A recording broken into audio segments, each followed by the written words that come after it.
ಸ್ನೇಹಿತರೆ ನಮಸ್ಕಾರ. ಸನಾತನ ಧರ್ಮ ಉವಾಚ ಯೂಟ್ಯೂಬ್ ಚಾನೆಲ್ಗೆ ಸುಸ್ವಾಗತ. ಈ ವಿಡಿಯೋದಲ್ಲಿ ಭಗವದ್ಗೀತೆ ಅಧ್ಯಾಯ 16 ದೈವಾಸುರ ಸಂಪದ ವಿಭಾಗ ಯೋಗ, ದೈವಿ ಹಾಗೂ ಅಸುರಿ ಸ್ವಭಾವಗಳು. ಈ ಅಧ್ಯಾಯದಲ್ಲಿ ಶ್ಲೋಕ 10, 11, 12, 13, 14, 15 ಈ ಶ್ಲೋಕಗಳ ಅನುವಾದ ಮತ್ತು ಭಾವಾರ್ಥದ ಬಗ್ಗೆ ತಿಳಿದುಕೊಳ್ಳೋಣ. ಶ್ಲೋಕ 10.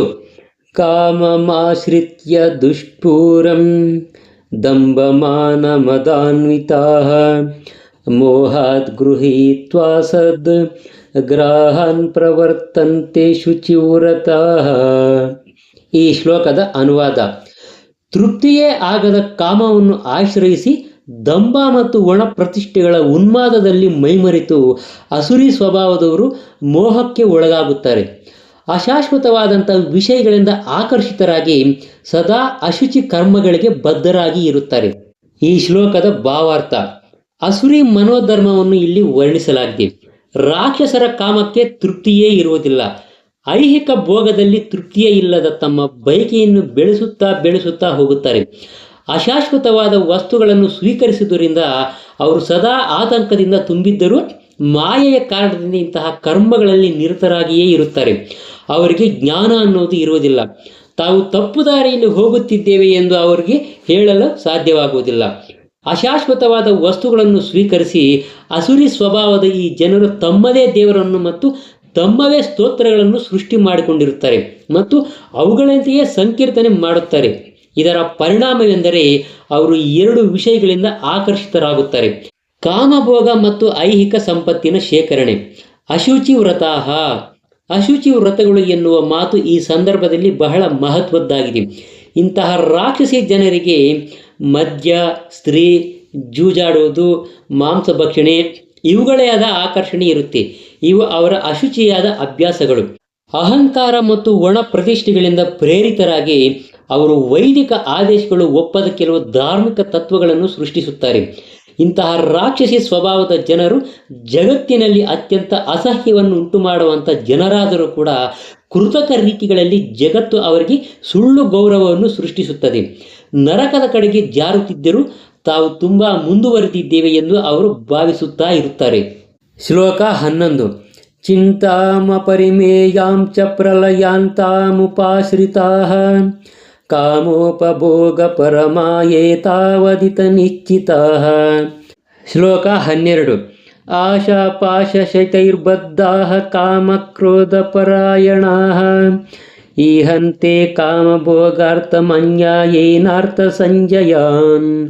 ಈ ಶ್ಲೋಕಗಳ ಅನುವಾದ: ಇಂದ್ರಿಯಗಳ ಭೋಗವೇ ಮಾನವ ನಾಗರಿಕತೆಯ ಮುಖ್ಯ ಅಗತ್ಯ ಎಂದು ರಾಕ್ಷಸರು ನಂಬುತ್ತಾರೆ. ಈ ರೀತಿಯಲ್ಲಿ ಬದುಕಿನ ಕೊನೆಯವರೆಗೆ ಅವರದು ಅಳೆಯಲಾಗದಂತಹ ಆತಂಕ.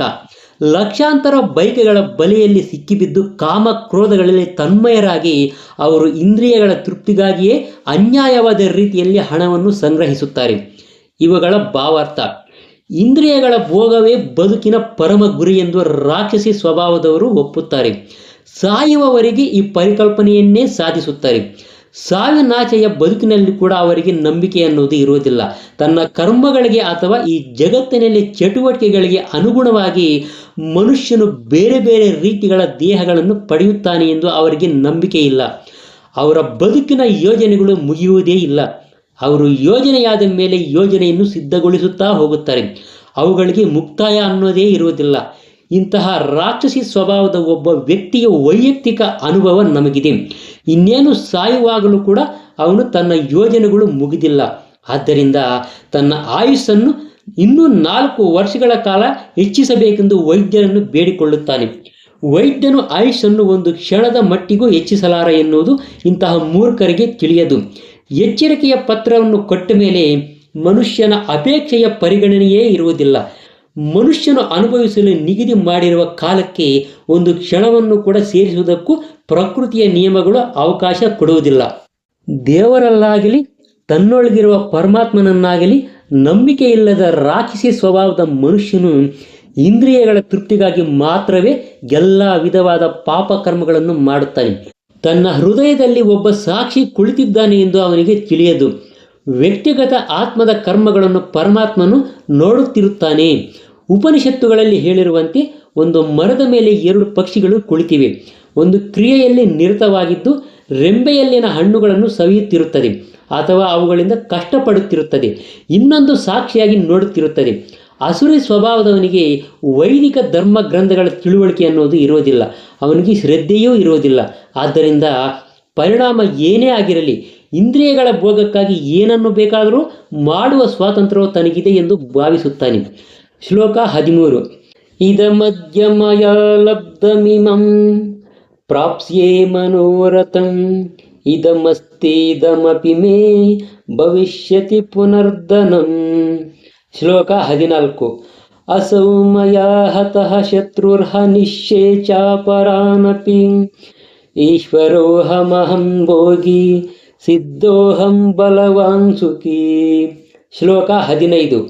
ಆಡ್ಯೋಪಿ ಜನವಾನಸ್ಮಿ ಕೋನ್ಯೋಸ್ತಿ ಸದೃಶೋ ಮಯಾ ಯಕ್ಷೇ ದಾಸ್ಯಾಮಿ ಮೋದಿಷ್ಯ ಇತ್ತಜ್ಞಾನ ವಿಮೋಹಿತಾಃ. ಈ ಶ್ಲೋಕಗಳ ಅನುವಾದ. ರಾಕ್ಷಸಿ ಸ್ವಭಾವದವರು ಈ ರೀತಿ ಯೋಚನೆ ಮಾಡುತ್ತಾರೆ. ನನಗೆ ಇವತ್ತು ಇಷ್ಟು ಸಂಪತ್ತಿದೆ ಮತ್ತು ನನ್ನ ಯೋಜನೆಗಳಿಗೆ ಅನುಗುಣವಾಗಿ ಇನ್ನೂ ಹೆಚ್ಚಾಗಿ ಸಂಪಾದಿಸುತ್ತೇನೆ. ಈಗ ನನ್ನದು ಇಷ್ಟಿದೆ, ಮುಂದೆ ಅದು ಇನ್ನೂ ಹೆಚ್ಚಾಗುತ್ತಾ ಹೋಗುತ್ತೆ. ಅವನು ನನ್ನ ಶತ್ರು, ಅವನನ್ನು ನಾನು ಕೊಂದಿದ್ದೇನೆ. ನನ್ನ ಇತರ ಶತ್ರುಗಳು ಕೂಡ ಕೊಲ್ಲಲ್ಪಡುವರು. ನಾನು ಎಲ್ಲದರ ಪ್ರಭು, ಭೋಗ ಪಡುವವನು ಕೂಡ ನಾನೇ. ನಾನು ಪರಿಪೂರ್ಣನು, ನಾನು ತುಂಬ ಬಲಶಾಲಿ, ನಾನು ತುಂಬ ಸುಖ ಪಡುವನು, ನಾನೇ ಅತ್ಯಂತ ಶ್ರೀಮಂತನು. ಶ್ರೀಮಂತ ನಂಟರು ನನ್ನ ಸುತ್ತ ಇರುತ್ತಾರೆ. ನನ್ನಷ್ಟು ಬಲಶಾಲಿಯಾದವರು ಮತ್ತು ನನ್ನಷ್ಟು ಸುಖ ಪಡುವವರು ಬೇರೆ ಯಾರೂ ಇಲ್ಲ. ನಾನು ಯಾಗ ಮಾಡುವೆನು, ಒಂದಿಷ್ಟು ದಾನ ಕೊಡುವೆನು, ಅನಂತರ ಮೋದ ಪಡುವೆನು. ಹೀಗೆ ಇಂತಹ ಮನುಷ್ಯರು ಅಜ್ಞಾನದಿಂದ ಭ್ರಾಂತಿಯಲ್ಲಿ ಇರುತ್ತಾರೆ. ಸ್ನೇಹಿತರೆ, ಇದೇ ಥರ ಇನ್ನಷ್ಟು ಆಸಕ್ತಿಕರವಾದ ವಿಷಯಗಳನ್ನು ನೀವೇನಾದರೂ ತಿಳ್ಕೋಬೇಕು ಅಂದರೆ ದಯವಿಟ್ಟು ನಮ್ಮ ಸನಾತನ ಧರ್ಮ ಉವಾಚ ಅನ್ನೋ ಯೂಟ್ಯೂಬ್ ಚಾನಲನ್ನು ಸಬ್ಸ್ಕ್ರೈಬ್ ಮಾಡ್ಕೊಳ್ಳೋದನ್ನು ಮಾತ್ರ ಮರಿಬೇಡಿ. ನಮಸ್ಕಾರ.